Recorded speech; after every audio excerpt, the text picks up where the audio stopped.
Hello everyone. This question appears in class 6th NCERT chapter of playing with numbers. This is fifth question of its exercise 3.5.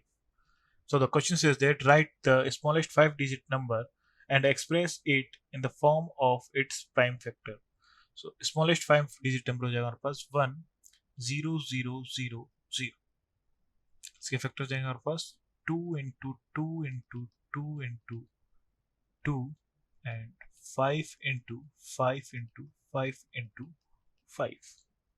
से हम ऐसे लिख सकते हैं 10,000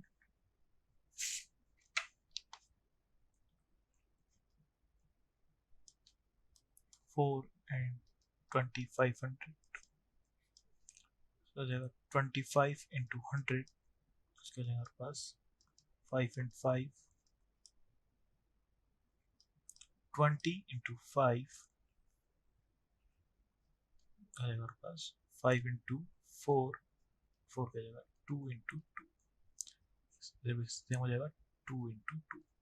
So prime factors जाएंगे हमारे पास 2 into 2 into 2 into 5 into 5 into 5. Thank you.